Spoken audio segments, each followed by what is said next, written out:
ओम शांति। 26/1/2023 के बाबा के साकार अनमोल धारणा युक्त मधुर महावाक्य हैं, जिनमें बाबा ने कहा है अपने सब पुराने हिसाब किताब चुकतू कर वापस घर जाना है, क्योंकि नाटक पूरा होने वाला है। लेकिन उससे पहले हिसाब किताब सब चुकतू करने हैं। फिर बाबा ने कहा रूहानी सेवा तुम बच्चे करते हो, और रूहानी सेवा है सर्व आत्माओं को विकारों से छुड़ाते हो। तो बाबा ने आज कहा है कि तुम्हें मैं कर्म अकर्म विकर्म की गुह्य गति समझाता हूँ। कर्म अकर्म सतयुग में होते हैं, कर्म विकर्म द्वापर और कलयुग में होते हैं, और सुकर्म श्रेष्ठ कर्म संगम युग पर होते हैं। सुनते हैं मीठे बच्चे, अमृत बेले के शांत शुद्ध वायुमंडल में तुम देह सहित सब कुछ भूल मुझे याद करो। उस समय याद बहुत अच्छी रहेगी। फ्रेश माइंड होता है, सब लोग सोए हुए होते हैं, तो याद भी बहुत अच्छी रहती है। क्वेश्चन है, बाप की ताकत प्राप्त करने के लिए तुम बच्चे सबसे अच्छा कर्म कौन सा करते हो? आंसर है, सबसे अच्छा कर्म है बाप पर अपना सब कुछ तन मन धन सहित अर्पण करना। जब तुम सब कुछ अर्पित करते हो तो बाप तुम्हें रिटर्न में इतनी ताकत देता है जिससे तुम सारे विश्व पर सुख शांति का अटल अखंड राज्य कर सको। सेकंड क्वेश्चन, बाप ने कौन सी सेवा बच्चों को सिखलाई है जो कोई मनुष्य सिखला नहीं सकता? आंसर, रूहानी सेवा।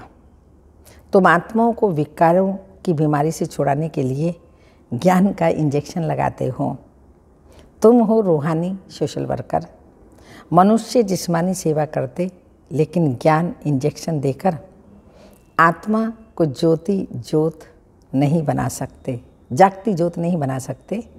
ये सेवा बाप ही बच्चों को सिखलाते हैं। ओम शांति। भगवानुवाच्य। यह तो समझाया गया है कि मनुष्यों को भगवान कभी नहीं कहा जा सकता। यह है मनुष्य सृष्टि, और ब्रह्मा विष्णु शंकर हैं सूक्ष्म वतन में। शिव बाबा है आत्माओं का अविनाशी बाप।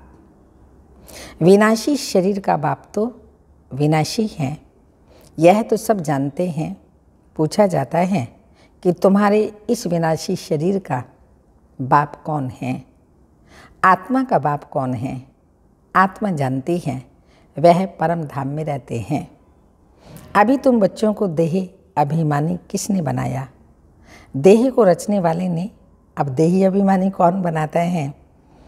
अगर आत्मा का देही अभिमानी कौन बनाता है? जो आत्माओं का अविनाशी बाप है।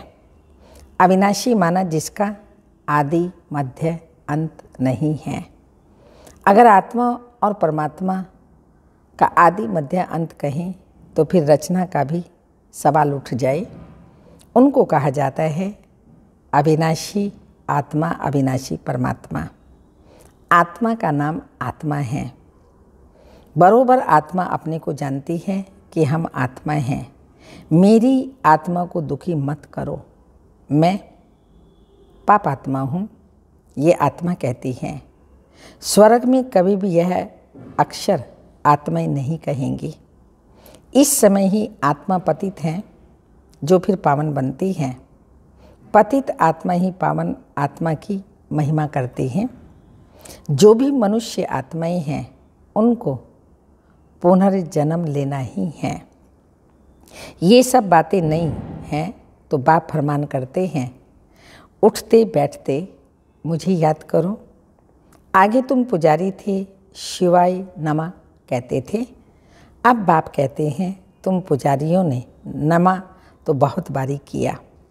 अब तुमको मालिक पूज्य बनाता हूँ। पूज्य को कभी नमः नहीं करना पड़ता। पुजारी नमः अथवा नमस्ते कहते हैं। नमस्ते का अर्थ ही है नमः करना। कांध थोड़ा जरूर नीचे करेंगे। अब तुम बच्चों को नमः कहने की दरकार नहीं। न लक्ष्मी नारायण नमः, न विष्णु देवताय नमः, न शंकर देवताय नमः। ये अक्षर ही पुजारीपन का है। अब तो तुमको सारी सृष्टि का मालिक बनना है, बाप को ही याद करना है। कहते भी हैं वह सर्व समर्थ है, कालों का काल, अकाल मूर्त है, सृष्टि का रचयिता है, ज्योति बिंदु स्वरूप है। आगे उनकी महिमा बहुत करते थे, फिर कह देते थे सर्वव्यापी कुत्ते में बिल्ली में भी है, तो सभी की महिमा खत्म हो जाती है। इस समय के सब मनुष्य ही पापात्माएं हैं, तो फिर जानवरों की क्या महिमा होगी? मनुष्य की ही सारी बात है। आत्मा कहती है मैं आत्मा हूँ, ये मेरा शरीर है। जैसे आत्मा बिंदु है, वैसे परम पिता परमात्मा भी बिंदु है। वह भी कहते हैं मैं पतितों को पावन बनाने साधारण तन में आता हूँ, आकर बच्चों का ओबीडियंट सर्वेंट बनता हूँ। मैं रूहानी सोशल वर्कर हूँ। तुम बच्चों को भी रूहानी सेवा करना सिखलाता हूँ, और सब जिस्मानी हद की सेवा करना सिखलाते हैं। तुम्हारी है रूहानी सेवा। तब कहा जाता है ज्ञान अंजन सतगुरु दिया, अज्ञान अंधेर विनाश। तो सच्चा सतगुरु वह एक ही है, वही अथॉरिटी है। सभी आत्माओं को आकर इंजेक्शन लगाते हैं। आत्माओं में ही विकारों की बीमारी है, तो यह है ज्ञान का इंजेक्शन, जो और कोई के पास होता ही नहीं। पतित आत्मा बनी है, ना कि शरीर, जिसको इंजेक्शन लगाएं। 5 विकारों की कड़ी बीमारी है, इसके लिए इंजेक्शन ज्ञान सागर बाप के सिवाय और कोई के पास भी नहीं है।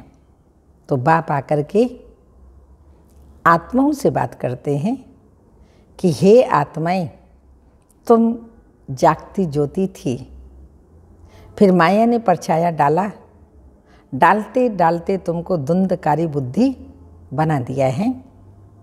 बाकी कोई युधिष्ठिर व धृतराष्ट्र की बात नहीं है, ये रावण की बात है।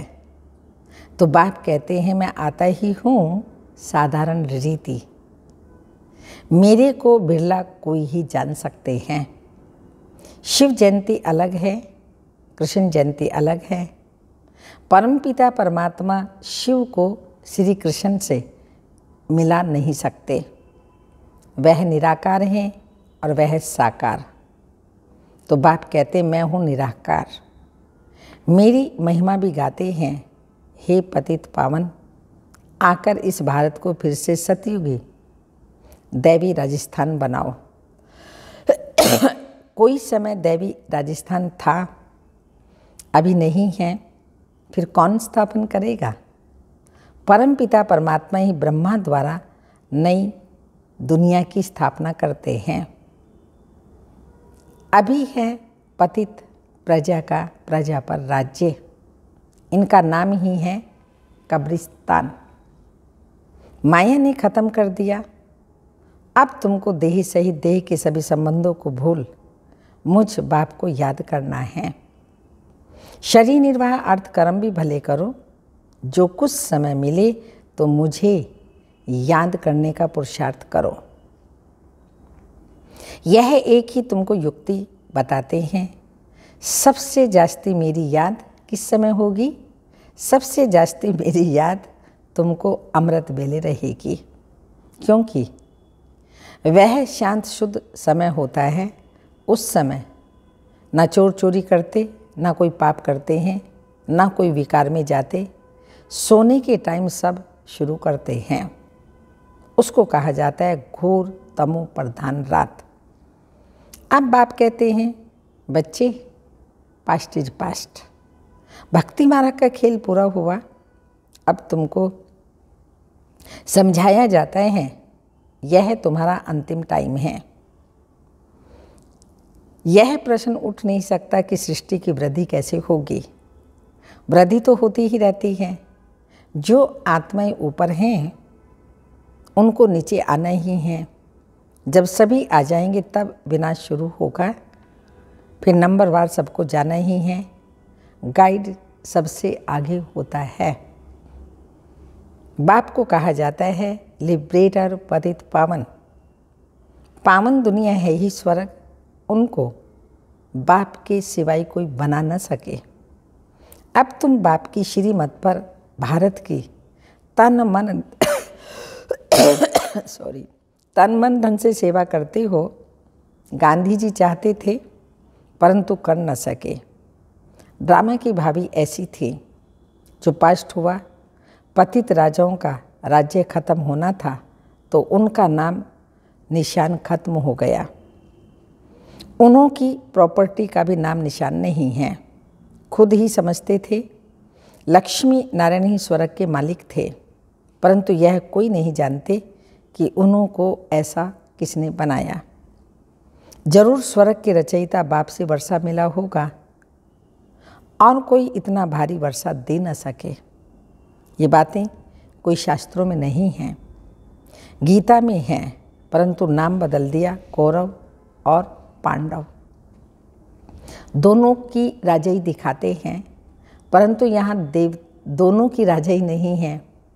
अब बाप फिर से स्थापना करते हैं, तुम बच्चों को खुशी का पारा चढ़ना चाहिए। अब नाटक पूरा होता है।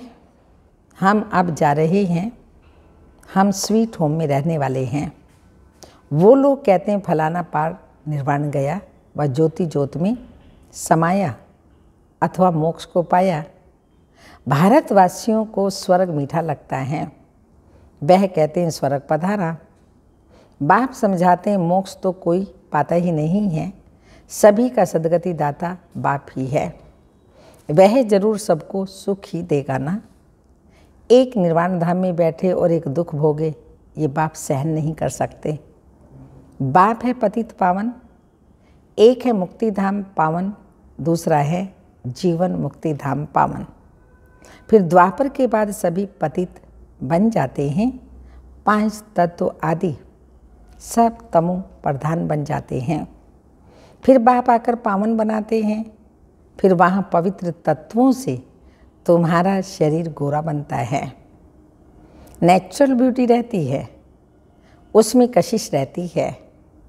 श्री कृष्ण में कितनी कशिश है। नाम ही है स्वर्ग, तो फिर क्या।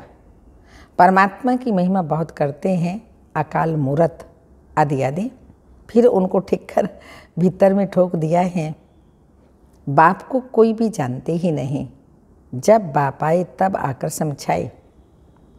लौकिक बाप भी जब बच्चे रचे तब तो बाप की बायोग्राफी का उनको पता पड़े। बाप के बिगैर बच्चों को बाप की बायोग्राफी का पता कैसे पड़े। अब बाप कहते हैं लक्ष्मी नारायण को वरना है तो मेहनत करनी पड़े। ज़बरदस्त मंजिल है, बहुत भारी आमदनी है। सतयुग में पवित्र प्रवृत्ति मार्ग था, पवित्र राजस्थान था, सो अब अपवित्र हो गया है। सब विकारी बन गए हैं। यह है ही आसुरी दुनिया। बहुत करप्शन लगी हुई है। राजाई में तो ताकत ही चाहिए ना, ईश्वरीय ताकत तो है नहीं। प्रजा का प्रजा पर राज्य है।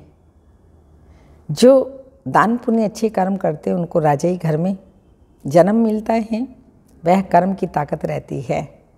अभी तुम तो बहुत ऊंचे कर्म करते हो। तुम अपना सब कुछ तन मन धन शिव बाबा को अर्पण करते हो, तो शिव बाबा को भी बच्चों के सामने सब कुछ अर्पण करना पड़े। तुम उनसे ताकत धारण कर सुख शांति का अखंड अटल राज्य करते हो। प्रजा में तो कुछ भी ताकत नहीं है।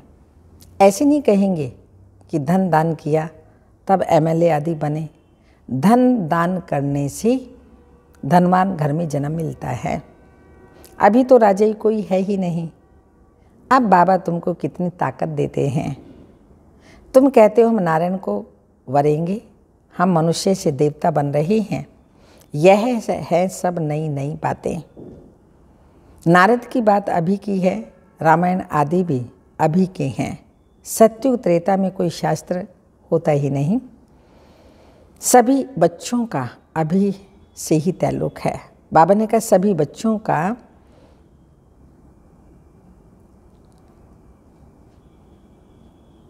सभी बाबा नई नई बातें बताते हैं।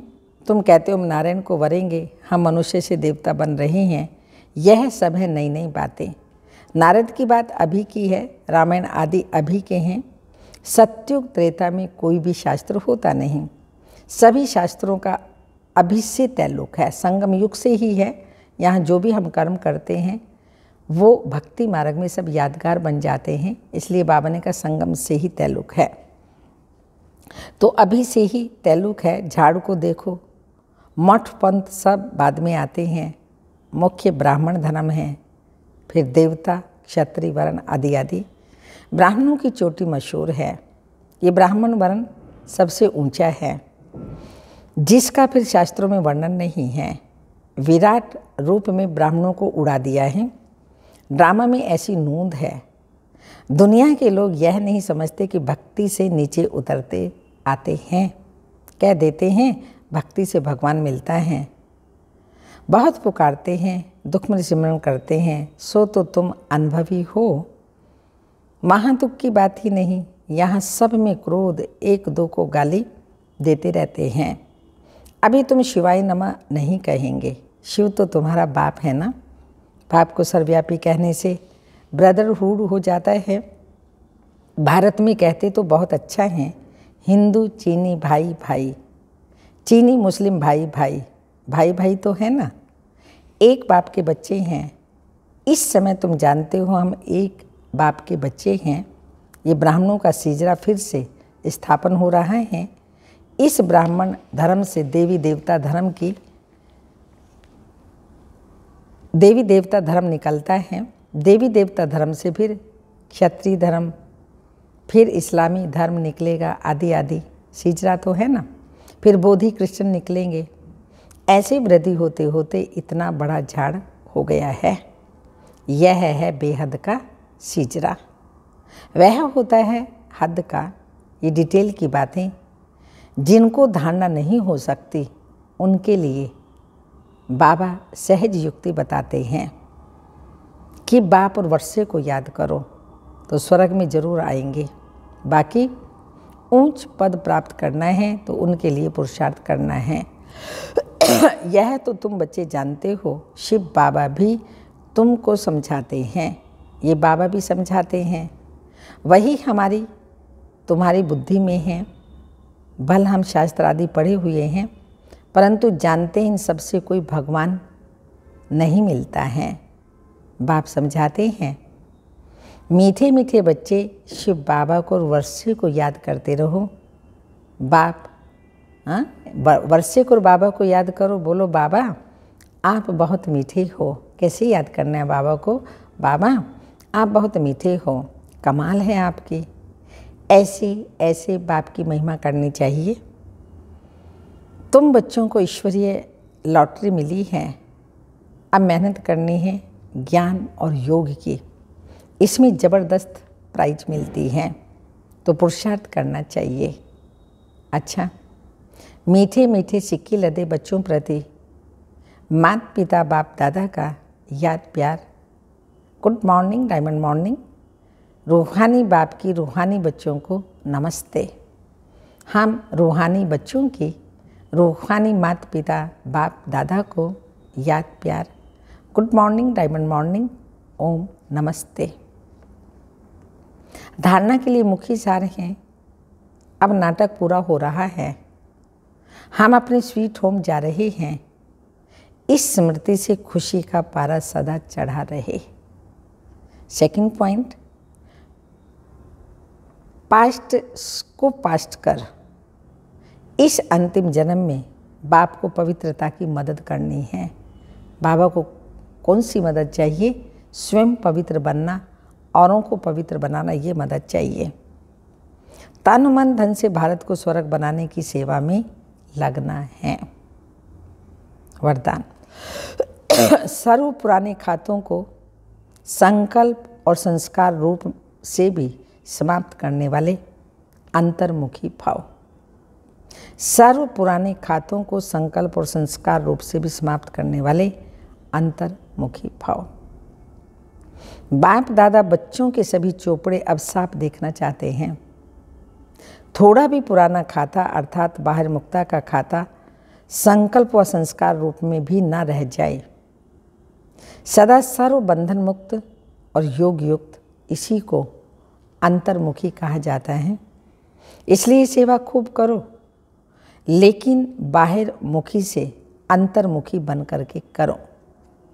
अंतर्मुक्ता की सूरत द्वारा बाप का नाम बाला करो। आत्माएं बाप का बन जाएं, ऐसा प्रसन्नचित बनाओ। स्लोगन: अपने परिवर्तन द्वारा संकल्प बोल संबंध संपर्क में सफलता प्राप्त करना ही सफलता मूर्त बनना है। अपने परिवर्तन द्वारा संकल्प बोल संबंध संपर्क में सफलता प्राप्त करना ही संपूर्ण सफलता मूर्त बनना है। आज का अव्यक्त इशारा है, एकाग्रता और दृढ़ता ही सहज सफलता की चाबी है। एकाग्रता और दृढ़ता ही सफलता की चाबी है। जहाँ अनेक श्रेष्ठ आत्माओं के एकाग्रता की शक्ति संगठित रूप में है, वहाँ श्रेष्ठता और स्पष्टता के साथ सफलता समाई हुई है। दृढ़ता की निशानी सफलता है। जहाँ दृढ़ता है वहाँ सफलता ना हो, ये हो नहीं सकता। ओम शांति।